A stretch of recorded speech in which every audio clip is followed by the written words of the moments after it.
May nag-comment at ang sabi, tinda kayo fishball kikiam pala. Maganda nga sana, ang kaso nga lang may nagtitinda na nga dito sa amin. At katulad nga din isa ko pang nabasa, nagdagdagan nga daw namin yung tinda namin. At opo, dinagdagan na nga namin. Oops, teka lang, pero bago ko ipakita yung bago naming merienda, bumili nga kami ng single gas stove pang luto. At para hindi na nga din kami nakikiistorbo sa baba, pinaakit ko na nga din yung isang gasol. Siyempre, nandito na nga din sa tabi po ng hagdan yung nakalagay po yung mga noodles. Meron kami dito original, chili mansi, sweet and spicy, Lakimi beef spicy, saka po kami chicken. Nilagay ko po siya sa isang box para po hindi po kalat-kalat at maganda pong tignan. At sa lahat po ng noodles na to, ang mabili po ito pong Lakimi beef spicy, saka po itong chili mansi. At ito nga sinasabi kong bago naming merienda. Bali, ang una nga po namin dinagdag, ito nga pong cheese. At hindi nga po ito katulad ng iba na nabibili nga lang sa tabi-tabi, na ang palaman niya, cheese powder lang eh. At yung sabi niya na, pag ginagawa nga po ni din na totoong cheese nga po yung laman. Thank you.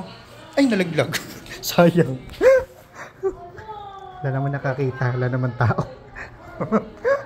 At bukod doon, ang isa pa nga po namin dinagdag, ito nga pong butter. Ginawa nga din ako dati ni Dayanito. At may video nga din kami nun. At talaga nga naman nasarapan ko yun. At sigurado nga ako, masasarapan nga din to ng mga bata. Kaya nagdesisyon nga kami ni Dayan na itinda na nga din to. At hindi bali nga kako, konti lang yung kita. At basta nga kako, sulit nga yung binabayad nila sa amin. At kita nyo naman nga yung paglalagay ko nga ng butter, halos hindi na nga makita yung pinakatinapay. At yung pagpapalaman nga niyang baliktaran. At sa pagluluto naman nga po ng butter bread na to, tansyahan nga lang din, basta nga po mag-brown luto na nga yun. Ay, sabi ko lang, kung matitikman nyo nga po yung mga tinda namin, sigurado masasarapan din po kayo. At hindi pa nga din natatapos, sinati ko na nga din to sa 8 piraso. At pinatuluan naman niya sa ibabaw ng konde. At yung isa nga pong ganito, nagkakahalaga nga po ng 10 pesos. Hindi na nga din ako nakapag-video agad-agad, basta nga po ito nga pong bata na to, nakakaapat na ulit na nga po na butter bread. At ayun nga po, bali sa noodles, cheese stick, saka nga po sa butter bread, ang pinakamabenta nga po lahat. O, kita nyo nga, matapos nga po yung butter bread, cheese stick naman nga po yung binili. At yung benta naman nga po namin sa cheese stick, 10 piso, 7 piraso. At ito nga, ipapakita nga din po sa inyo isang marketing strategy kong ginagawa. At bukod nga po kasi sa pagpiprito, nagpapaluto nga ako at binabayaran ko nga. Tapos dito nga ako kakain sa baba. At syempre, pag nakita nga nila akong kumakain, mga magugutom din yan. At syempre, pag nakita nga nila akong kumakain, mga matatakam yan. At doon na nga mag-uumpisang mag-crave at mag-gutom. At para mas lalo nga po sila maglawa, yung pagkain ko nga po, tinututo ko pa sa electric pan eh. O diba, bukod nga po sa 5 piso. Kesa nga ako nagbabantay lang kami na walang ginagawa. Sa paggawa ng merienda, nalilibang na kami at kumikita. At sa katotohanan nga yan, ngayong araw nga na to, medyo tumamlay nga yung noodles namin. At naging mabili nga yung cheese stick at butter bread. Hindi na nga din kami nagtinda ng palam. May libreng patubig naman nga po ako dito na may yelo. At saka baka maubos na nga din yung mga ipapanghulog nila sa 5 piso nito eh. Pero ako man, ibibili ko na lang ng pagkain at mabubusog pa. So, paano hanggang dito na lahat? Kung napanood nyo nga po yung video na to, gusto ko lang po sabihin,